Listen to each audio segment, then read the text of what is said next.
ആഭിചാരക്രിയ അങ്ങനെയുള്ള കാര്യങ്ങളൊക്കെ പലയിടത്തുനിന്നും പറഞ്ഞിട്ടുണ്ടെങ്കിൽ ആ തരത്തിലുള്ള യാതൊരു രീതിയിലുള്ള തെളിവും വന്നിട്ടില്ല. ഇതിനകത്ത് സാഹചര്യ തെളിവുകളെ അടിസ്ഥാനപ്പെടുത്തിയാണ് കോടതി പ്രതിയെ കുറ്റക്കാരനാണെന്ന് കണ്ടെത്തിയിരിക്കുന്നത്. പ്രതിയുടെ 313 അതായത് പ്രതിയെടുത്ത് ചോദ്യം ചോദിച്ച സമയത്ത് പോലും പ്രതിയുടെ ഭാഗത്ത് നിന്ന് ഈ ആസ്ട്രൽ പ്രൊജക്ഷനോ അല്ലെങ്കിൽ ഏത് തരത്തിലുള്ള മാനസിക പ്രശ്നങ്ങളുള്ളതായിട്ടുള്ള രീതിയിലുള്ളതും പ്രതിയുടെ ഭാഗത്തു നിന്ന് തെളിവ് വന്നിട്ടില്ല. അന്വേഷണത്തിൽ ഒരിടത്തും തന്നെ കണ്ടെത്താനും കഴിഞ്ഞിട്ടില്ല. പ്രതിയുടെ ഭാഗത്ത് മാനസിക പ്രശ്നങ്ങൾ ഉള്ളതായിട്ടുള്ളത് ആദ്യമായി പ്രതിയുടെ വായിൽ നിന്ന് തന്നെ വരുന്നത് നമുക്കറിയാം. അദ്ദേഹത്തെ അറസ്റ്റ് ചെയ്ത് 7 ദിവസത്തോളം കസ്റ്റഡിയിലുണ്ടായിരുന്നു. ആ പ്രതിയുടെ കൺഫെഷൻ സ്റ്റേറ്റ്മെന്റിനെ ബേസ് ചെയ്ത് ആവശ്യത്തിനുള്ള ഇൻവെസ്റ്റിഗേറ്റിംഗ് ഓഫീസറിന്റെ ഭാഗത്തു നിന്നും പല കാര്യങ്ങളും കണ്ടെത്തുകയും ആയുധങ്ങൾ കണ്ടെത്തുന്നു. പ്രതി പെട്രോൾ വാങ്ങിച്ചതും ഈ കടകളിൽ പോയി സാധനങ്ങൾ വാങ്ങിച്ച് ഈ തെളിവ് നശിപ്പിക്കാനായിട്ട് സാധനങ്ങൾ വാങ്ങിച്ച അങ്ങനെയുള്ള കാര്യങ്ങളെല്ലാം തന്നെ പ്രതിയുടെ കുറ്റസമ്മത മൊഴിയിൽ നിന്നാണ് കണ്ടെത്തിയിരിക്കുന്നത്. അപ്പോൾ ഈ പ്രതിയെ അറസ്റ്റ് ചെയ്ത സമയത്തും ഈ 7 ദിവസങ്ങളിലും പ്രതിയുടെ പോലീസിന്റെ കസ്റ്റഡിയിലുണ്ടായിരുന്ന 7 ദിവസങ്ങളിലും മാനസിക പ്രശ്നങ്ങളുള്ള തരത്തിലുള്ള യാതൊരു രീതിയിലുള്ള തെളിവുകളും പോലീസിന് ലഭിച്ചിട്ടില്ല. അതുപോലെ തന്നെ ഡോക്ടർ മോഹൻ റോയിയെ പ്രതിയെ അറസ്റ്റ് ചെയ്ത സമയം തന്നെ ഏതെങ്കിലും തരത്തിലുള്ള മാനസിക പ്രശ്നങ്ങളുണ്ടോ എന്ന് അത് ഇല്ല എന്നുള്ളത് റൂൾ ഔട്ട് ചെയ്യുന്നതിന് വേണ്ടി മോഹൻ റോയിയുടെ സഹായം തേടിയിരുന്നു. അപ്പോൾ അദ്ദേഹത്തിന്റെ ഭാഗത്തു നിന്നും മാനസിക പ്രശ്നങ്ങളുണ്ട് ചെറിയ രീതിയിലുള്ളതായിട്ട് കാണുന്നുണ്ടോ എങ്കിലും സംശയിക്കുന്നുണ്ടെങ്കിലും പ്രതി കുറ്റം ചെയ്ത രീതിയിലും അദ്ദേഹത്തിന്റെ ആ മോഡസ് ഓപ്പറാൻഡി പ്രിപ്പറേഷൻ അത് ഏത് രീതിയിലാണ് കുറ്റകൃത്യം നടത്തിയത് ഇതിൽ നിന്നൊന്നും മാനസിക പ്രശ്നങ്ങളുള്ള ഒരാൾ പെരുമാറുന്ന രീതിയിലല്ല അദ്ദേഹം പെരുമാറുന്നതെന്ന് അദ്ദേഹത്തിന്റെ എവിഡൻസും വന്നിട്ടുണ്ട്. അപ്പോൾ ആ രീതിയിൽ വരുന്ന സമയത്ത് ഒരു തരത്തിലും ഒരു സമയത്ത് പ്രതിയുടെ ഭാഗത്തുനിന്നോ ഡിഫൻസിന്റെ ഭാഗത്തുനിന്നോ അതിനെ തർക്കിക്കുന്ന രീതിയിലുള്ള ഒരു ഇതും വന്നിട്ടില്ല. അതുപോലെ തന്നെ പ്രതിയുടെ ഇൻക്രിമിനേറ്റിംഗ് സർക്കംസ്റ്റാൻസസുകളെ കുറിച്ച് പ്രതിയോട് ചോദ്യം ചെയ്ത സമയത്തും പ്രതി വളരെ വ്യക്തമായിട്ടുള്ള മറുപടിയാണ് തന്നിരുന്നത്. അതുപോലെ തന്നെ പ്രതിയുടെ ഭാഗത്തുനിന്ന് വന്നിരിക്കുന്നത് താൻ ഈ കൃത്യം നടന്നതായി പറഞ്ഞ 4-ാം തീയതി തൊട്ട് 8-ാം തീയതി വരെയുള്ള സമയത്ത് അദ്ദേഹം ഏതോ സ്ഥലത്ത് കറങ്ങി തിരിഞ്ഞു നടക്കുകയായിരുന്നു. അത് തമിഴ്നാട് തന്നെയാണ് അദ്ദേഹം പറയുന്നത്. നടക്കുകയായിരുന്നെന്നും എൻ്റെ അച്ഛനും അമ്മയ്ക്കും ഇപ്രകാരം ഒരു വലിയൊരു പ്രശ്നം വീട്ടിൽ നടന്നതായിട്ട് എനിക്ക് മനസ്സിലായപ്പോഴും ഞാൻ ഈ നാട്ടിലേക്ക് തിരിച്ചു വരികയായിരുന്നു എന്നുള്ള രീതിയിലാണ് പറഞ്ഞിരിക്കുന്നത്. അപ്പോൾ ഇതിനകത്ത് ഈ ആസ്ട്രൽ പ്രൊജക്ഷനോ മാനസിക പ്രശ്നങ്ങളോ അതിനെക്കുറിച്ചൊന്നും തന്നെ യാതൊരു രീതിയിലും ഒരു ഡിസ്കഷൻ പോലും ഇല്ലാത്ത രീതിയിലാണ് നമ്മുടെ ഈ വിധിന്യായം ഇപ്പോൾ വന്നിരിക്കുന്നത്. ഇപ്പോൾ എന്തായാലും പ്രതിയെ 302 അതായത് കൊലപാതകം അത് 4 കൗണ്ടുള്ളതിനാണ് സാധ്യത. 4 പേരെ കൊന്നതിന് 4 കൗണ്ടായിട്ട് 302 ഫൈൻ ചെയ്തിട്ടുണ്ട്. അതിനോടൊപ്പം തന്നെ 436 വീട് തീവച്ച് നശിപ്പിച്ചതിനും പിന്നെ 201 എവിഡൻസ് നശിപ്പിച്ചതിനും ഈ 3 കുറ്റത്തിനാണ് ഇപ്പോൾ പ്രതിയെ കുറ്റക്കാരനാണെന്ന് കണ്ടിട്ടുള്ളത്. നാളെ ഒരു ക്യാപിറ്റൽ പണിഷ്മെന്റ് വേണോ ഇല്ലയോ എന്നുള്ളതിന്റെ ഒരു ഡിസ്കഷൻ ആയിരിക്കും നാളെ വരുന്നത്. അപ്പൊ അതിനുശേഷം സബ്സിക്വന്റ് ആയിട്ട് വിധിയെക്കുറിച്ച് എന്തെങ്കിലും പറയാനുണ്ട്.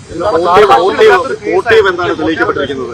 ഇതിനകത്ത് ഇപ്പോൾ മോട്ടീവായിട്ട് പ്രതിയുടെ ഭാഗത്ത് നിന്ന് തന്നെ ഒരു ഡിഫൻസ് എവിഡൻസ്, അതായത് പ്രതി ഈ ജയിലിനകത്ത് വെച്ച് ഈ പ്രതിയെ അറസ്റ്റ് ചെയ്ത് 7 ദിവസം ഞാൻ നേരത്തെ പറഞ്ഞില്ല 7 ദിവസം യാതൊരു പ്രശ്നമില്ലായിരുന്നു. അതിനുശേഷം 24-ാം തീയതിയാണ് ആദ്യമായിട്ട് ജയിലിനകത്ത് വെച്ചൊരു പ്രശ്നം ഉണ്ടാകുന്നത്. ഈ സഹതടവുകാരനെ ആക്രമിക്കുന്ന രീതിയിൽ കാണിച്ചതിന് ശേഷമാണ് ഇദ്ദേഹത്തെ ചികിത്സയ്ക്കായി പോകുന്നത്. അപ്പോൾ ഈ ചികിത്സ നടന്ന സമയത്ത് ആ ഡോക്ടറിന്റെ എവിഡൻസ് കോടതിയിൽ വന്നു കഴിഞ്ഞു. അപ്പോൾ അദ്ദേഹം പറയുന്നുണ്ട് അച്ഛനോടുള്ളൊരു വിരോധമുണ്ട്. അച്ഛനോട് പലതരത്തിലുള്ള കാര്യങ്ങളാണ് അദ്ദേഹം പറയുന്നത്. അച്ഛൻ റിട്ടയർമെന്റിന് ശേഷം അമിതമായി മദ്യപിക്കുന്ന സ്വഭാവം ഉണ്ടായിരുന്നു.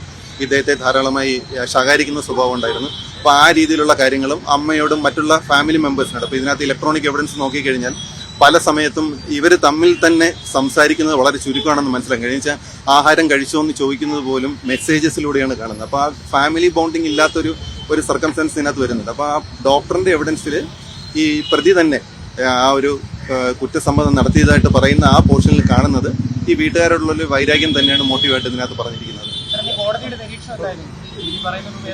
ഇല്ല, വേറെ കോടതിയുടെ ഭാഗത്തുനിന്ന് വേറെ നിരീക്ഷണങ്ങളൊന്നും ഇല്ലായിരുന്നു. ഈ ഫൗണ്ട് ഇല്ല, ഒന്നുമില്ല. 302, 436, 201.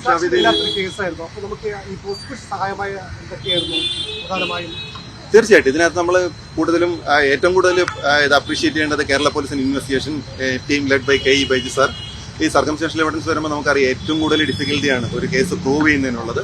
ആ ചെയിൻ ഓഫ് സർക്കംസ്റ്റാൻസ് നമ്മൾ കൃത്യമായ രീതിയിൽ ആ എവിഡൻസ് കളക്ട് ചെയ്യുന്ന ആ ഒരു പ്രൊസീജിയറിൽ തന്നെ നമുക്ക് നോക്കിക്കഴിഞ്ഞാൽ ആ ഒരു ഇൻവെസ്റ്റിഗേഷൻ ടീമിന്റെ ഒരു ഒത്തിണക്കത്തോടുള്ള ആ ഒരു പ്രകടനം നമുക്ക് കാണാൻ കഴിയും. എല്ലാ രീതിയിലും നല്ല രീതിയിൽ ആ എവിഡൻസ് കളക്ട് ചെയ്യുന്നതും ആ ഒരു മെറ്റീരിയൽ ഒബ്ജക്റ്റ് കളക്ട് ചെയ്യുന്നതായാലും ഓരോരുത്തരുടെ ആൾക്കാരുടെ ഒക്കുലർ എവിഡൻസ് കളക്ട് ചെയ്യുന്നതായാലും അങ്ങനെയുള്ള ഭാഗങ്ങൾ നോക്കുകയാണെങ്കിൽ നല്ല രീതിയിൽ ഒത്തിണക്കത്തോടുകൂടി ആ ചെയിൻ ഓഫ് സർക്കംസ്റ്റാൻസ് ഒരു രീതിയിലും ചെയിനിലൊരു ബ്രേക്ക് വരാത്ത രീതിയിലുള്ള മെറ്റീരിയൽസ് കളക്ട് ചെയ്യാൻ പ്രോസിക്യൂഷന് ഇൻവെസ്റ്റിഗേറ്റിംഗ് ടീമിന് സാധിച്ചിരുന്നു.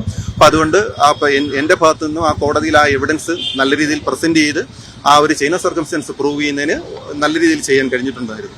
ശിക്ഷാവിധിയിൽ നാളെയാണ് വാദം കേൾക്കുന്നത്. അതെ, എന്നുള്ള സ്റ്റാൻഡിലാണോ? തീർച്ചയായിട്ടും റെയറസ്റ്റ് ഓഫ് റെയർ എന്നുള്ളൊരു സ്റ്റാൻഡിൽ തന്നെയായിരിക്കും പ്രോസിക്യൂഷൻ നിൽക്കുന്നത്.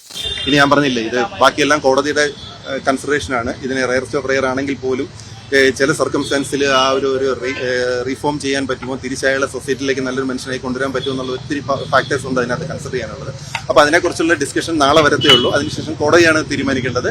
ഈ റെയർസ്റ്റ് ഓഫ് റെയർ കേസ് ആണെങ്കിൽ പോലും ഇതിനകത്ത് ഒരു ക്യാപിറ്റൽ പണിഷ്മെന്റ് കൊടുക്കണോ വേണ്ടയോ എന്നുള്ളത് തീർച്ചയായിട്ടും കോടതിയുടെ കൺസിഡറേഷനിലിരിക്കുന്ന കാര്യം. 2017 ഉണ്ടായ സംഭവമാണ്. അന്നത്തെ സാറിന്റെയും നേതൃത്വം നേരിട്ടുള്ള നിയന്ത്രണത്തിൽ കെ ബൈജു സാർ, ഇപ്പോഴത്തെ കോഴിക്കോട് റൂറൽ SP ബൈജു സാറിന്റെ നേതൃത്വത്തിലാണ് പോലീസ് സംഘം അന്വേഷണം നടത്തിയത്. ദൃക്സാക്ഷികളില്ലാത്ത ഈ കേസിൽ വളരെ മെറ്റിക്കുലസ് ആയിട്ട് ഞങ്ങൾക്ക് അതിന് അന്വേഷണം കംപ്ലീറ്റ് ചെയ്യാനായിട്ട് കഴിഞ്ഞു. ബൈജു സാറാണ് അതിനകത്ത് ചാർജ് ഷീറ്റ് ഫയൽ ചെയ്തത്. അതിൻ്റെ ഇലക്ട്രോണിക് എവിഡൻസ്, ഓൺലൈൻ വഴിയുള്ള ട്രാൻസാക്ഷൻസ്, എവിഡൻസ് നശിപ്പിക്കാൻ പ്രതി നടത്തിയ ശ്രമങ്ങൾ മുതലായ എല്ലാ കാര്യങ്ങളും ഒരു വളരെ സ്ക്രൂപ്പുലസ് ആയിട്ട് അത് അന്വേഷണ സംഘത്തിന് അത് ചെയ്യാനായിട്ട് കഴിഞ്ഞു. അതിൻ്റെ ഒരു റിസൾട്ടാണ് ഈ കൺവിക്ഷൻ ഉണ്ടായത്.